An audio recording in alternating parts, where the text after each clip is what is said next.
ವಿಚಾರಕ್ಕೆ ಸಂಬಂಧಪಟ್ಟಂತೆ ವಿಚಾರಣೆಯನ್ನ ಜನವರಿ 27ಕ್ಕೆ ಈಗ ಹೈಕೋರ್ಟ್ ಮುಂದೂಡಿಕೆ ಮಾಡಿದೆ.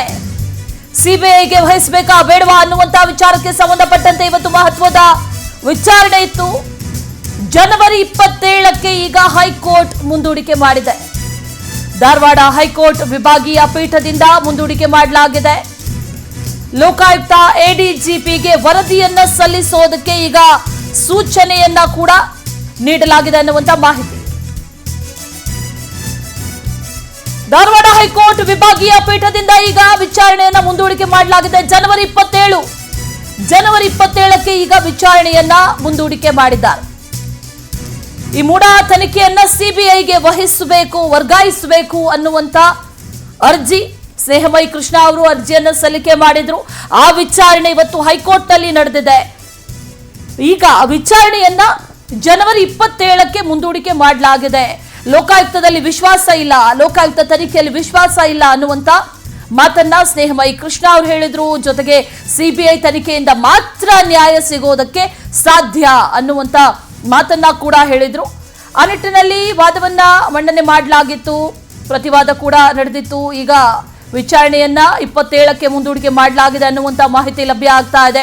ಸಿಬಿಐಗೆ ವರ್ಗಾವಣೆ ಆಗಬೇಕು ಅನ್ನುವಂತ ಕೋರಿಕೆ, ಆ ನಿಟ್ಟಿನಲ್ಲಿ ಅರ್ಜಿ ಸಲ್ಲಿಕೆ ಆಗಿದೆ.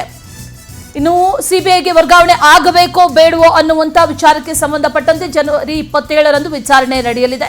ಮತ್ತಷ್ಟು ಡೀಟೇಲ್ಸ್ ಅನ್ನ ನೀಡ್ತಾರೆ ನಮ್ಮ ಪ್ರತಿನಿಧಿ ಆನಂದ್. ದೂರವಾಣಿ ಸಂಪರ್ಕದಲ್ಲಿ ಜಾಯ್ನ್ ಆಗ್ತಾ ಇದ್ದಾರೆ. ಆನಂದ್, ಮೂಡಾಗೆ ಸಂಬಂಧಪಟ್ಟಂತೆ ಈಗ ಜನವರಿ 27ಕ್ಕೆ ಮುಂದೂಡಿಕೆ ಆಗಿರೋದು ವಿಚಾರಣೆಗೆ.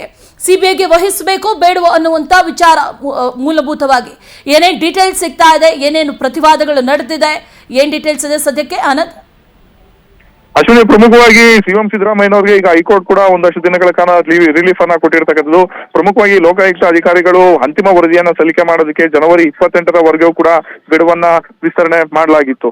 ಈಗ ವಿಚಾರಣೆ ಈಗ ಅವ್ರಿಗೆ ವರದಿ ಸಲ್ಲಿಕೆಗೆ ಇನ್ನಷ್ಟು ಒಂದು ಕಾಲಾವಕಾಶ ಕೊಟ್ಟಿರ್ತಕ್ಕಂಥ ಒಂದು ಹಿನ್ನೆಲೆಯಲ್ಲಿ ಈ ಒಂದು ವಿಚಾರಣೆಯನ್ನ ಜನವರಿ 27ಕ್ಕೆ ಮುಂದೂಡಿಕೆ ಮಾಡಿದೆ ಹೈಕೋರ್ಟ್. ಪ್ರಮುಖವಾಗಿ ಈ ಒಂದು ಮುಡಾ ಕೇಸನ್ನ ಲೋಕಾಯುಕ್ತದಿಂದ ಸಿಬಿಐ ತನಿಖೆಗೆ ಅದನ್ನ ವರ್ಗಾವಣೆ ಮಾಡಬೇಕು ಅನ್ನೋ ಒಂದು ಆಗ್ರಹವನ್ನ ಮೊದಲಿಂದಲೂ ಕೂಡ ಸ್ನೇಹಮಯಿ ಕೃಷ್ಣ ಅವರು ಮಾಡ್ಕೊಂಡು ಬರ್ತಿದ್ರು. ಜೊತೆಗೆ ಈ ವಿಚಾರವಾಗಿ ಹೈಕೋರ್ಟ್ ನಲ್ಲೂ ಕೂಡ ಫೈಟ್ ಅನ್ನ ಮಾಡೋದಕ್ಕೆ ಮುಂದಾಗಿದ್ದಾರೆ. ಸದ್ಯ 28ರವರೆಗೂ ಕೂಡ ಅಂತಿಮ ವರದಿ ಕೊಡೋದಕ್ಕೆ ಕಾಲಾವಕಾಶ ಇರ್ತಕ್ಕಂಥ ಒಂದು ಹಿನ್ನೆಲೆಯಲ್ಲಿ ಕೇಸನ್ನ ಹೈಕೋರ್ಟ್ ಮುಂದೂಡಿಕೆ ಮಾಡಿರ್ತಕ್ಕಂಥದ್ದು. Ashwini, Anand, thank you ಡೀಟೇಲ್ಸ್ಗೆ.